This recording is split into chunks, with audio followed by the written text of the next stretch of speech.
I've been spiritually awakened now for about 5, 6 years now.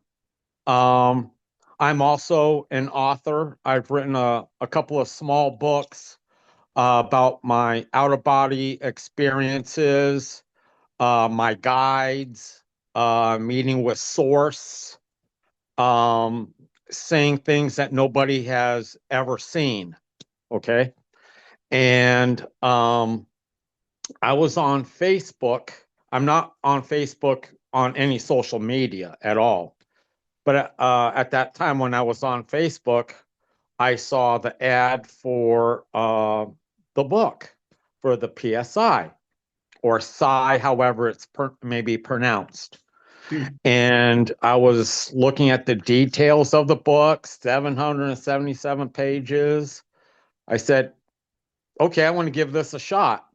I've read countless books in a span of 3 years. I've read about 57 books, very deep books. So this one piqued my interest.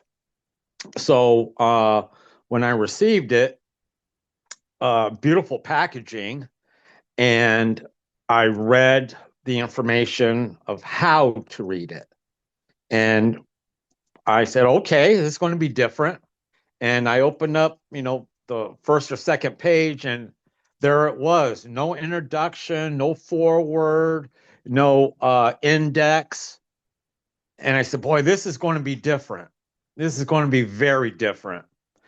And starting with his brother Ares being, around an influential or very well-to-do family, and seeing how he wanted someone else in his life and then trying to get rid of him. And then his journey, I sense him stripping off all of his clothes because he's older now. He was going out into the world pure and clean. He didn't have the hindrances of clothing. He was going out into the world or nature naturally, being one with it. Each story, there was a certain aspect of, I feel, every one of us is in some part a character, an observer, a player in each part of the story. There were so many parts of it that, okay, as I'm reading it, I know who this person is in my life. I know who this person is. But also it was a discovery of me and how I portray my life, which parts of the mind take center stage per se. I know I'm a reason, emotion, and then instinct. But at some points that can just change depending on the situation that's going on in my life or if things come up. But mostly I'm the reason, emotion kind of person, and then later on instinct. Um, I'm a very positive person. I love everyone. I don't hate anyone. Um, the incorporation of accepting your world is paramount, I feel, to everyone's life. You have to accept your world, because if you don't, you're just going to be in a lot of chaos, and instinct's going to be taking over you quite a bit if you don't accept your world. And accepting other worlds, and like Eros has said, you have to accept your world in order to accept other people's worlds. Uh, there's so many stories that I relate to, the bean soup, the Cupid bean soup, and how that connects with another story. Um, the last story, uh, with his love of his life and how things had changed. He was seeing a different version of her. And he knew right away, okay, I'm talking to this other world part of you, and I would like to have the real you back.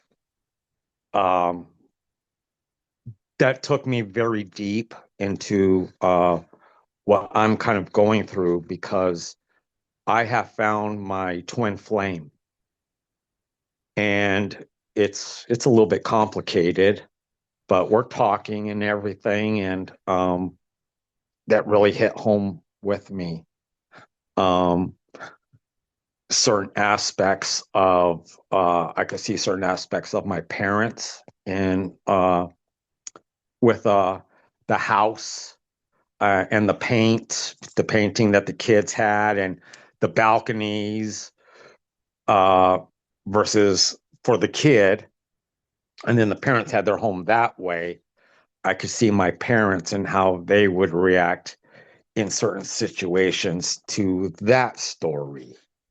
Um, I know I had to stop where you see the picture of Eros and think upon it, dwell on it, and take you through the night. And the next day you can start. And there were times, boy, I didn't want to put it down. It's such a well written book, in my opinion. Um, it makes you, when you go through it and realize, you know, um, who some of these players are and how they relate to you in your life, and if they're very close to you, obviously you're accepting of their world, and they may be of yours. Some of them may be not, and that's how people come and go in our lives daily. We meet people, they're around for a day, weeks, months, years. you know that's just life. And was there maybe, say, one specific story that I really enjoyed, that I said, yeah, that's it? The monastery, when one of the monk had passed away, and he was talking to his spirit or life, when all the pages were written in black. And I said, that's it. That was everything that I kind of really, I knew that. And it resounded within my being. Very direct, profound, very, very much enlightening. And I thought that that part or chapter of the book was simply amazing. It it it spoke to you, to your heart, about love and life. Um, of all the books that I've read, and like I said, I've read a lot of books. Just that chapter alone was very profound for me, and there were times, even throughout the book, in different stories, where I had to put the book down and just say, "Whoa, holy cow!" That I'm enjoying my second reading. It's that good of a book.